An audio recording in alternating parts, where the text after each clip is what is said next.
Next جو حدیث مبارکہ ہے وہ کسب حلال کے حوالے سے ہے، ٹھیک ہے، یعنی کہ حلال کمانے کے حوالے سے۔ حضرت عبداللہ رضی اللہ عنہ سے روایت ہے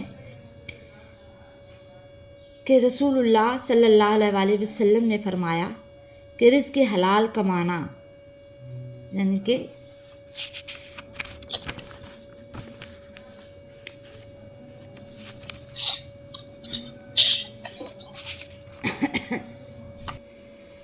فرائض کی جو ہے وہ بعد فرض ہے، یعنی کہ ترغیب حسب حلال کے حوالے سے۔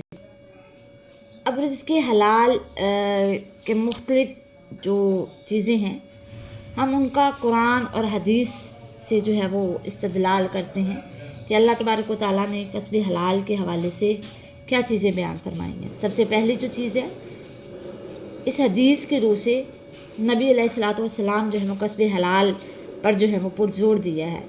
اب یہ بتایا گیا کہ فرائض دینیہ یعنی کہ ہمارے جو بنیادی عقائد ہیں، ارکان اسلام ہیں، اس کے بعد مسلمانوں کے لیے سب سے جو پہلا فرض ہوتا ہے وہ رزق حلال کو تلاش کرنا ہے۔ قرآن مجید میں اللہ تبارک و تعالیٰ نے کسب حلال کو نہ صرف پسند کیا ہے بلکہ یہ ایک پسندیدہ فعل اللہ تبارک و تعالیٰ کے نزدیک ہے، بلکہ اس کا حکم بھی دیا ہے۔ اور سورۃ الجمعہ میں اللہ تبارک و تعالیٰ فرماتے ہیں کہ پس جب نماز جمعہ کی ادائیگی ہو جائے تو زمین میں پھیل جاؤ اور اللہ کا فضل جو ہے وہ تلاش کرو۔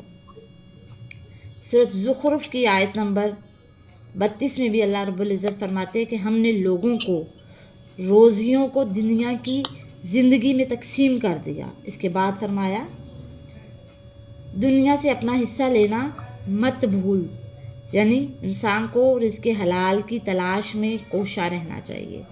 رزق حلال جو ہے وہ اللہ تبارک و تعالیٰ کو بہت پسند ہے، اور جو شخص رزق حلال کے لیے کوشاں ہے تو پھر اللہ تبارک و تعالیٰ اس کو رزق حلال سے ہی جو ہے وہ نوازتے ہیں۔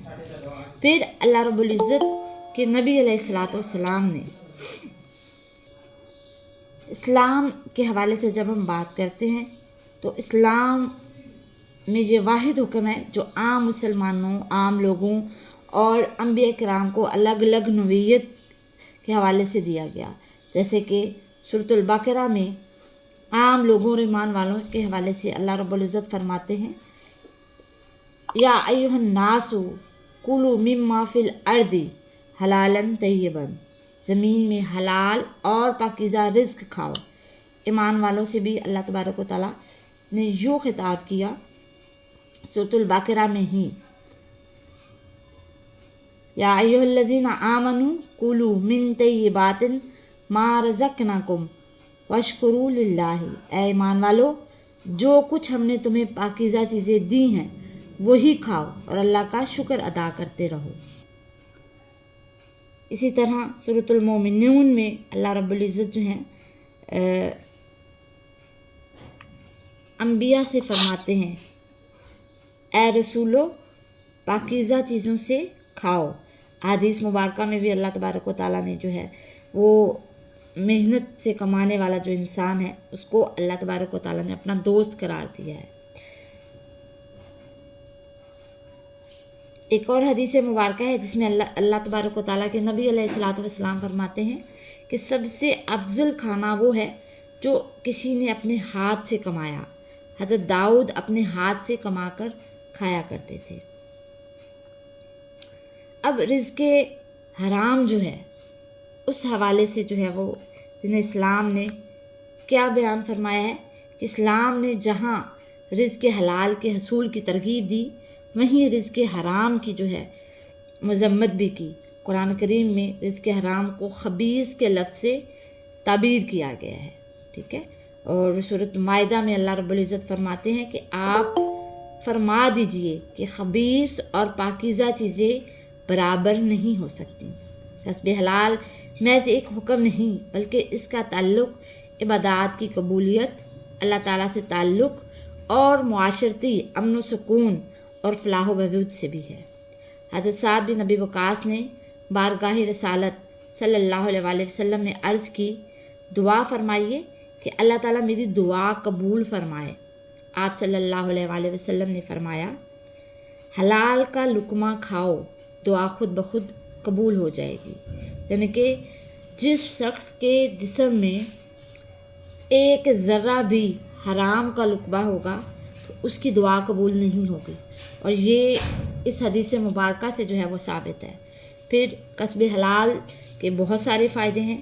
اگر ایک مسلمان جو ہے وہ پاکیزہ رزق جو ہے وہ تلاش کرتا ہے اور تو معاشرے میں رشوت، ملاوٹ، ذخیرہ اندوزی، سود، قتل، چوری، ڈکیتی اور دہشت گردی جیسے جو ہے جرائم کا خاتمہ ہو جاتا ہے، اور معاشرے میں جو ہے وہ پرامن اور پرسکون ہو جاتا ہے۔ جبکہ اگر کوئی شخص حرام کماتا ہے تو حرام خوری کے جو اثرات ہیں وہ صرف حرام خور پر نہیں ہوتا ہے، بلکہ اس کی اولاد پر بھی اس کے برے اثرات مرتب ہوتے ہیں، اور وہ انسان جو ہے وہ مختلف مسائل اور بیماریوں کا شکار ہو جاتا ہے، اور اس کے حرام خور، حریص، اور وہ خود غرض بن جاتا ہے، اور جہنم کا جو ہے وہ اس کا مقدر ٹھہرتی ہے۔ اور آپ کو پتہ ہے جو حرام رزق کماتا ہے وہ بد لحاظ اور بے شرم ہو جاتا ہے، اس کو کسی کا خوف نہیں ہوتا۔ کسی کے خوف سے مراد